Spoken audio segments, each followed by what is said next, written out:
watching? I'm watching a man dancing at Istana Presiden. It's on social media, so funny. Okay. Anyway, talking about the president, have you heard the news about the presidential inauguration? What? Not yet. Did I miss it? Don't worry, we can still find the news as it happened recently. Here it is. Based on the news, it is stated that the presidential inauguration went really well on October 20th. And you know what? It was broadcasted globally. That is so cool. How come I missed it? I've spent too much time on social media. Yeah, you should be more aware of what's more newsworthy. But how? Emang begitulah dampak perkembangan teknologi, media sosial, dan internet. Sebagian besar orang di seluruh dunia saling terkoneksi. Alhasil, meski tinggal berjauhan di negara yang berbeda, penduduk dunia bisa mengetahui apa-apa saja yang terjadi di negara lain. Tapi kamu tahu nggak? Nggak semua informasi mengenai kejadian atau peristiwa layak dijadikan berita, atau bahasa kerennya nih, newsworthy. Nah, ini yang bakal kita pelajari di video kali ini. Spesifiknya, kamu akan memahami apa saja faktor-faktor yang menentukan suatu peristiwa itu bisa dibilang newsworthy. Kalau begitu, yuk kita bahas bersama.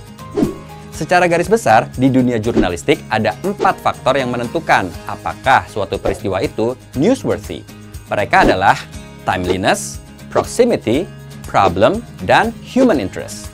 Yang pertama, timeliness.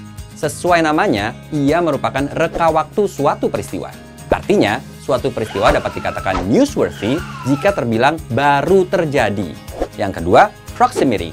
Berdasarkan kamus Oxford Learners Dictionaries, kata yang terdengar unik ini merupakan keadaan dengan jangkauan yang dekat. Itu artinya, suatu peristiwa dapat dikatakan newsworthy apabila ia terjadi dekat secara geografis. Selanjutnya, problem. Sesuai namanya, ia merupakan titik permasalahan pada suatu peristiwa yang dapat berupa konflik, insiden, dan lain sebagainya. Tapi ingat Kuiperian, bukan berarti peristiwa dengan suatu permasalahan saja yang bisa dikatakan newsworthy. News without problem can also be valued as newsworthy. Penjelasannya ada di faktor terakhir ini, human interest. Faktor ini menuntut peristiwa yang mampu menarik perhatian audiens, entah karena peristiwanya memiliki relevance atau sesuai kebutuhan masyarakat, maupun significance, yang artinya dapat mempengaruhi perasaan atau kondisi psikologis audiens. Itu artinya, jika suatu peristiwa tidak memiliki problem atau kedua faktor lainnya, tetapi mampu mengundang perhatian audiens karena memiliki relevance atau significance, maka ia dapat dikatakan newsworthy. Hayo, Kuiperian pasti sudah mengerti kan? Coba kita kilas balik berita mengenai pelantikan Presiden Indonesia pada 2019 yang dibahas oleh 2 kakak sebelumnya. Yuk! The second presidential inauguration of President Joko Widodo took place on Sunday, October 20, 2019 in DPR MPR Building, Jakarta. The ceremony marked the commencement of the second consecutive and final 5-year term of President Joko Widodo as the President of Indonesia and first term for Ma'ruf Amin as the Vice President. Nah, coba kamu perhatikan. Mengingat waktu kejadian audiens membaca berita adalah tahun 2019, maka berita ini tentu saja mengandung faktor timeliness. Selain itu, lihat deh, berdasarkan beritanya, peristiwa ini terjadi di Jakarta, Indonesia. Nah, karena berita ini turut disiarkan di Indonesia, maka faktor proximity tentu saja ada di peristiwa ini.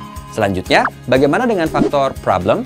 Apakah peristiwa mengenai pelantikan Presiden dan Wakil Presiden 2019-2024 yang disebutkan pada berita ini menghadirkan suatu permasalahan? Nope, tidak ya Kuiperian. Ini merupakan berita yang positif. Itu artinya tidak ada unsur problem. Meski begitu, berita ini tetap dapat dikatakan newsworthy karena mengandung faktor human interest. Pertama, untuk warga Indonesia, peristiwa ini merupakan salah satu kebutuhan nasional. Kedua, peristiwa ini tentunya mempengaruhi perasaan warga Indonesia. Ada yang senang, mungkin juga ada yang sedih ya. Jadi, menarik perhatian deh. Jadi, sekarang Kuiperian udah paham dong ya. Ternyata, Kejadian atau peristiwa dapat dikatakan newsworthy apabila mengandung beberapa dari 4 faktor, yaitu timeliness, proximity, problem, dan human interest. Itu artinya berita mengenai seorang warga yang menari di Istana Presiden tidak dapat dikatakan newsworthy.